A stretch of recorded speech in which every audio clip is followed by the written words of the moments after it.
Alright, what's going on? Future Deontay here. This video has been in production since like October of 2024 or some shit. It's taken a long ass time to make. Hope you like it, but in the intro, just disregard the fact I'm talking about Black Ops 6 not being out yet, and it's 2024. So, yeah, enjoy. It's 2024, and the most recent CoD title, Black Ops 6, has released. So in honor of that, I'd like to do an in-depth retrospective on my personal favorite Call of Duty title, Black Ops II. Black Ops 2 released all the way back in 2012, following the smash hit that was Black Ops 1. It would need to up the ante as a sequel should, and boy did it! I'll go over pretty much everything this game has to offer. Kicking it off with the campaign, I personally feel like it's the best narrative-wise. It takes place in two different time periods, the late 1980s at the end of the Cold War, and the at the time distant future of 2025. It follows David Mason, son of Alex Mason, the protagonist of Black Ops 1. You also plays Alex in the past in some really good missions, might I add.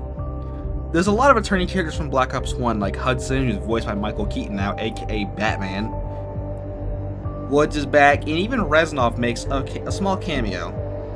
There's also some real-life figures in the campaign, like Jonas Savimbi and Noriega. Oh, sorry, wrong Noriega, my bad. Activision actually got sued twice because of their inclusion. See, this is back when CoD didn't really give a damn and was not afraid to be controversial and make good campaigns. You cannot mention Black Ops 2 campaign without talking about its main villain, Raul Menendez. We first meet Raul when Mason shoots his eye out, and going forward, America just keeps making this man's life hell. Woods hates him due to Raul capturing him and stuffing him in a container, and during the raid on Raul's compound, you go back and forth between perspectives. At the start, you play as Raul, who is literally too angry to die, and then Mason and Co.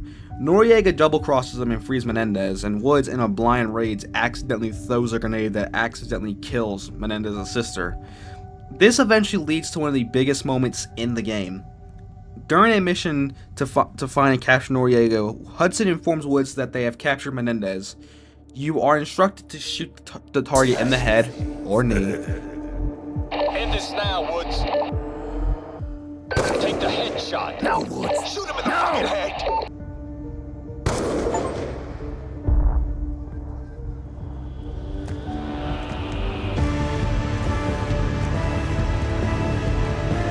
What are you looking so smug about?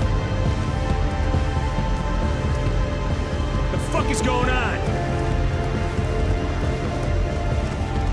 What's going on here? No.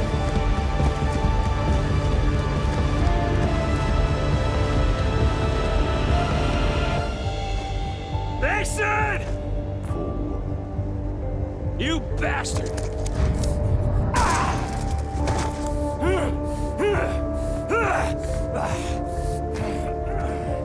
Menendez!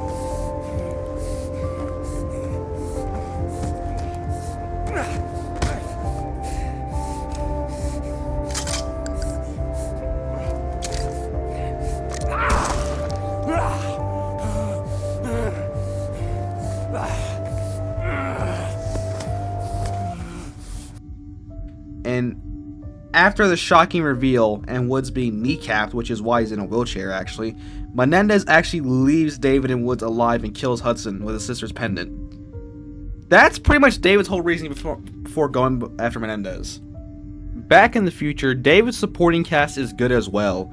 There's Harper, who is voiced by Michael Rooker, who is fantastic in the role, by the way.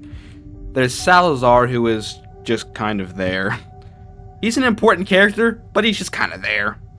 Even Briggs is hilarious. I don't think he goes a single cutscene without swearing, to be honest.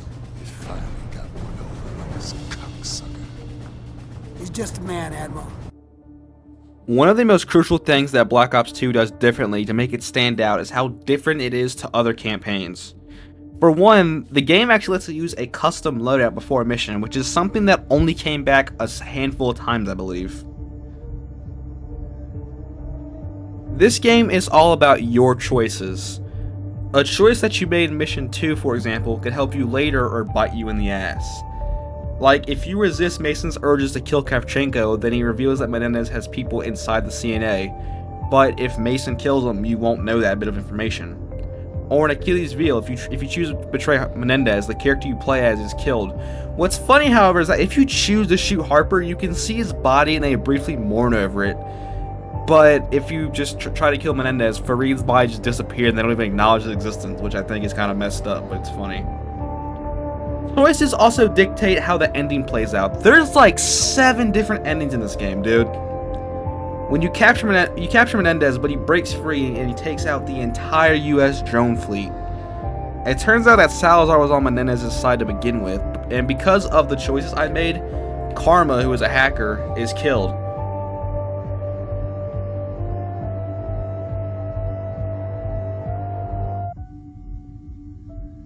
This game also does a lot to try and break up the gameplay flow. Take a break from all the shooting and cussing.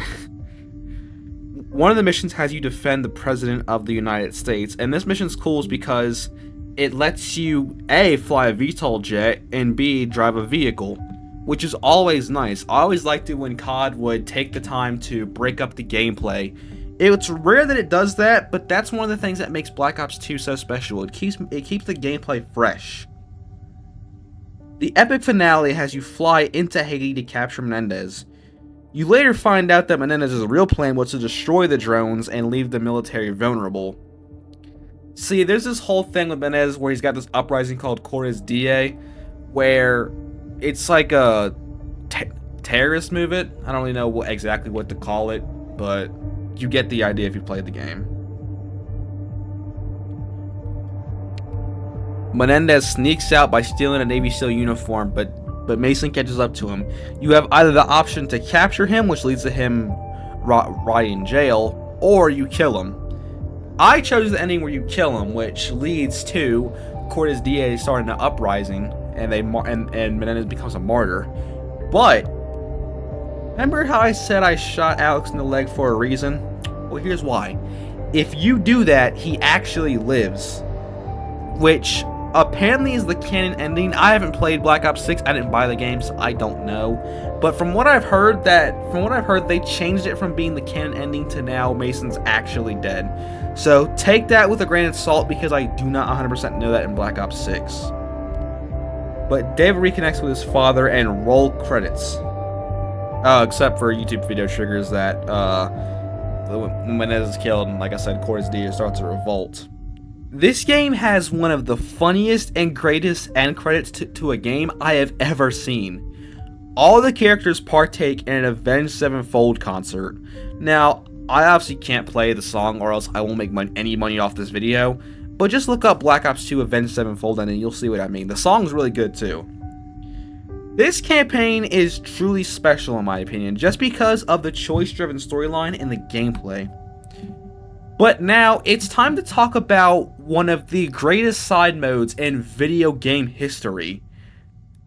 Yeah, he's not talking about this. He's unqualified for talking about the best part of this game franchise, is what I would say, but in reality, this game is like a speed bump in a parking lot. Black Ops 2 Zombies, in all honesty, is a mixed bag of detail-pressing lows and extreme highs during the game's lifespan. And since I have about 8 minutes of free time, I'll take over the doc for the section of the video because he has zero clue what he's talking about here. Firstly, let's talk about the first map in the game. We'll go over them in the order of release and talk about them. If you're watching this video, you know the map where we start is Transit. This map sucks so much ass. Playing this map feels like stubbing your toe on one foot and stepping on a Lego on another when you wake up in the morning. First up on the list of criticisms is the fog. The fog on this map is very problematic, and it genuinely makes the map look more shit than it should. This thick layer of fog also houses the little creatures called denizens. These fuckers are so infuriating. Getting slowed in an FPS to me is like running on a bumpy field and tripping because of the uneven terrain. It's just not fun to get scratched all the time in the face while you can't see. It's some of the most mental pain and discomfort I've ever had while playing a video game, and I'm not joking. Also, if you're not in the fog getting your face ripped off, you must also deal with lava being fucking everywhere.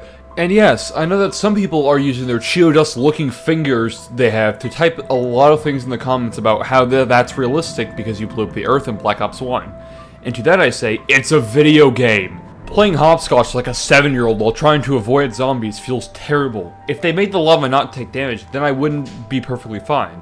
But no, we must take damage to the stupid ass lava that's everywhere. We also have quite possibly the worst wonder weapon in zombies in the form of the jet gun. It's so annoying to build that I didn't even bother building it for the footage I've gotten. It's not fun to run around through fog for an eternity to build something that will break because you held down the left mouse button for too long.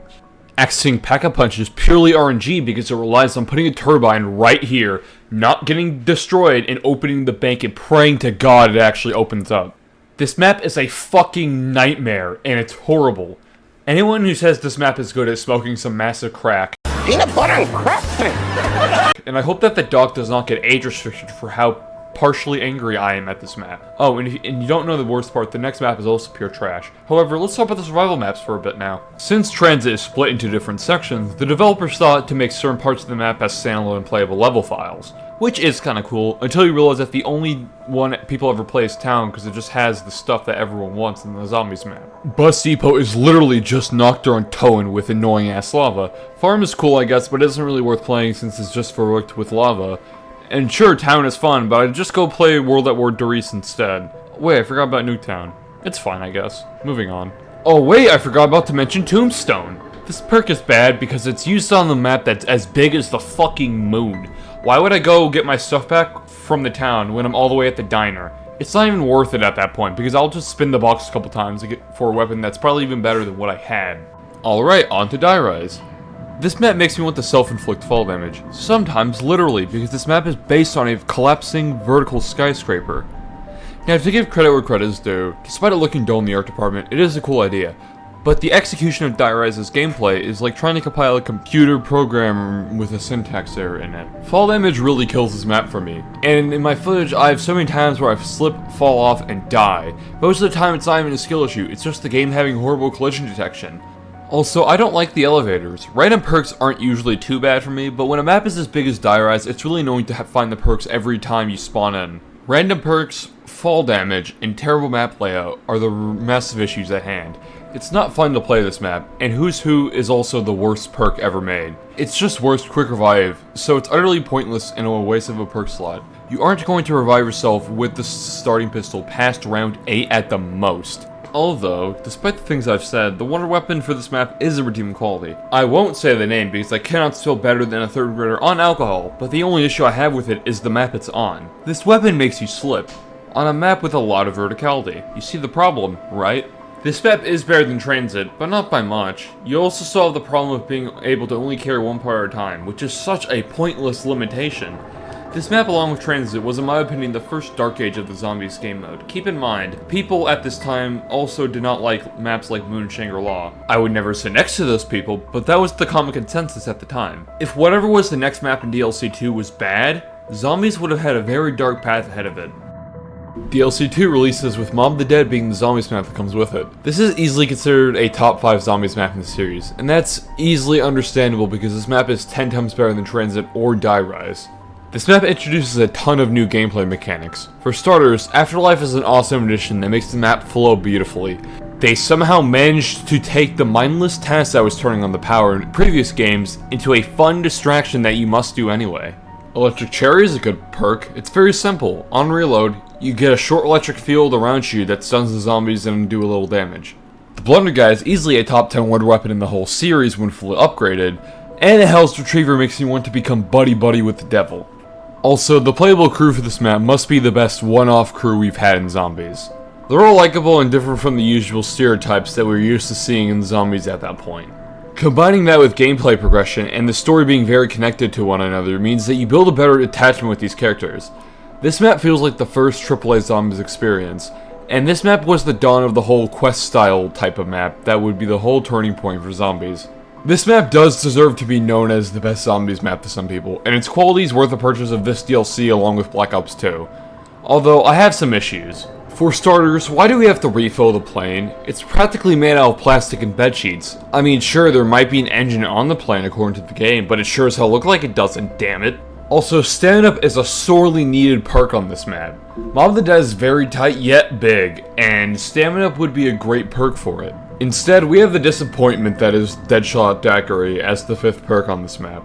Not only that, but Mule Kick and PhD are teased to the player at the docks. PhD is not that much of a deal, as it was on Die Rise, but the lack of Mule Kick is sad.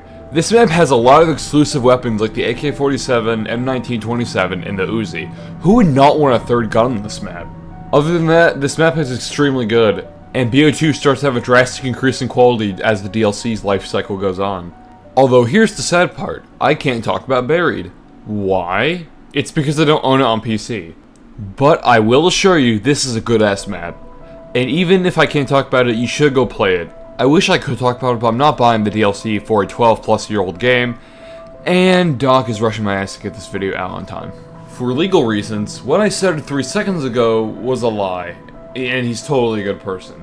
Now on to Origins. This map is extremely good. Firstly, the setting is also interesting, because not many games are set in World War I. I mean, sure, you got stuff like Battlefield 1, but those games are few and far between. However, just because it's in an era with old technology doesn't mean that there is no cool sci-fi and fantasy-like elements. Stuff like the crazy place, generators, and the staff pickup spot in the middle of the map all make this not just feel like a generic World War I battlefield. Speaking of the staffs, this is the first map to do the whole 4 wonder weapons thing that's been a formula for quite a while now. I only have footage of ice and wind here, but the fire, staff, and lightning are also good ones in their own ways as well. You also have the 1-inch punch, which is a great melee weapon that is obtained through the soul chests around the map. A trial system was introduced, the Wonder Fizz along with them finally adding PhD Flopper were introduced, and so much more stuff to this map that deserves to be in the top 5 for greatest zombies maps. I do have criticisms of this map though. The one I'll mainly harp over is mobility. Since this map is largely comprised of World War I trenches, and since trenches have a lot of mud, you can obviously see the problem here if you're not 5 years old. Stamina Up along with Juggernaut are a requirement for this map without question, leaving you with only 2 perk slots, which if you're solo will always be Quick Revive and Speed Cola. Also, this map is huge without any major form of transportation, but my mom always told me, don't say issues without giving solutions. Since portals go to the crazy place and always collapse, why doesn't the portal stay open? This would greatly help with getting around the map, and you can even give the gramophone a new use. What if the gramophone sped up teleporter time after the first use? I don't know, that's a way I'd fix the mobility problem, and it would infinitely be better than the stupid ass tank that's slow as hell. Too long to listen, make the gramophone speed up the time to teleport from one place to another, and make the portals don't collapse. Well, I've said all I need to. I don't want this video to be entirely about me rambling about Call of Duty, but if you want to hear me ramble... And that's one of the many things that make zombies truly special. Now, onto the multiplayer. Now, I do want to specify that I sadly did not play this during its lifespan as I was too young to, so I'm going to be approaching the multiplayer as, like, through the eyes of a newer player. The second thing I want to specify is I'm using Plutonium to capture this footage. Plutonium is simply a server browser for Black Ops 2, it's just a safe way to play this game on PC. It's good, but it has its flaws, like saying a server is full when it clearly isn't. The only downside is that TDM, Infected, and Hardpoint are like the only modes you can find games on. So that's kind of a downside. If you don't like those game modes, you're kind of screwed. But you know, if you don't own a computer, you can still find games on PS3 and 360. But there's a good chance you're gonna run into hackers. Now I have played this on 360, and there's been times where it'll be a fully legit game, no one's cheating. So it's 50-50. You're taking a gamble when you're playing on console. Also, there's going to be a lot of Nuketown gameplay because it's the most consistent map I can find. In terms of multiplayer, Black Ops 2 is what many fans would consider the end of the golden era of CoD. That's Call of Duty 4 all the way to Black Ops 2. I have played all those online except 4. I don't know if you would count Modern Warfare Remastered as the same game, so I'm not going to count it because I don't know what other people is. But out of the golden era, I can certainly say that Black Ops 2 is my favorite. It's very fluid and fast. Now, even though I'll be the first to admit I'm not the greatest player ever on Black Ops 2, it's still better than that terrible matchmaking system that just punishes you for doing well. Black Ops 2, just like modern CoD, had its own share of annoying things, mainly the C4 and shotguns. And we can't forget that damn LSAT with Target Finder, which I would never personally use. I'm a good player. I would never use an annoying cheap tactic to win in a video game. And of course snipers and such, but I'm kind of biased towards the sniping because I like to snipe sometimes myself, so I can't really say anything. The time to kill is great. As weird as it's going to sound, it feels good to shoot the other players. It feels great to play. There's no sliding, no cracked out movement system, no omni movement, just a simple dolphin dive and sprint. Now sometimes I have noticed that if you jump, it takes an ungodly slow amount of time to ADS. Another high spot of this game is its player customization. Obviously you know what a calling card is. Well, Black Ops 2 has hundreds of them. Between DLC and Prestige, I'm sure that there's a calling card just for you. We also have Emblem Editor, a really good feature that just adds personality to your profile. You can make whatever you want. I made a heartagram because I love the band Him.